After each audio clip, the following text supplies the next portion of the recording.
What should partners do in 2025 to remain competitive and meet evolving client expectations, of which I'm sure there are many now? Yeah, yeah.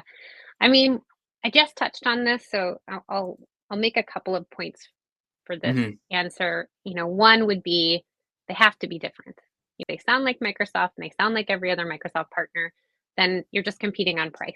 Like Mm. go find the cheapest person to do what you need to be done. So they really need to focus on their specialization and being able to communicate that well to show their value. So we work hard with our Microsoft partner clients to get in front of their intended audience and to position them well in front of their intended audience. Like that's key. That's not new, Mm. but it's something that often gets forgotten.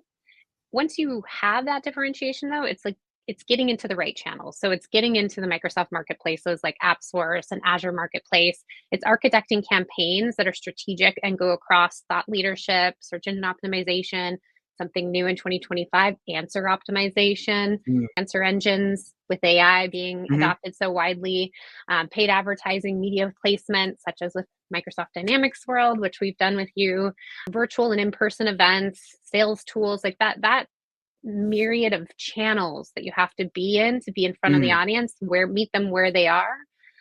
That has to be done well and repetitively and consistently so that you're actually driving that demand. For all the partners that went to Ignite in Chicago, or maybe you joined it online, like hello, AI Copilot, it's not going anywhere. We've tripled, quadrupled, infinitely increased spending on it. This is Hmm. Microsoft's priority. So it's no longer an option. What was announced the year before, which was fun and shiny, it's now a necessity everywhere. Mm.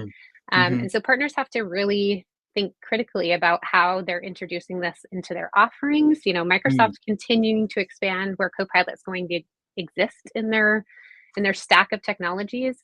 And Yeah. so partners have to think long and hard of what they're going to offer with that. I was Hmm. just saying, coming on this call, I came off a call with a client that we're onboarding, and wow, like the things that they're doing with the AI already, I had no idea you could Hmm. even possibly do that for the construction space and in the healthcare space and the manufacturing space. So it's something that has to be worked on and focused Mm. on.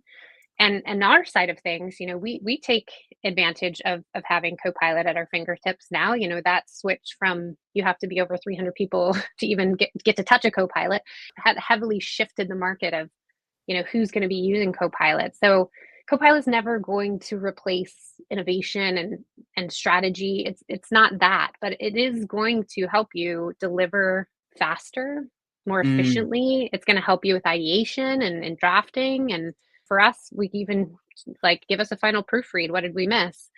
For this, though, we actually did a session with you with the MSDW team last year, live at the partner Hmm. marketing event on AI and Copilot and how partners can be using it in their marketing.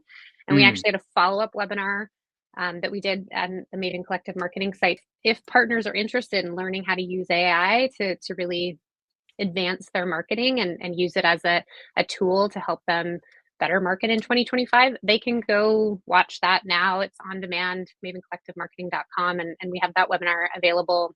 Very well attended, popular event, lots of great feedback from partners. Hmm. No, that's awesome.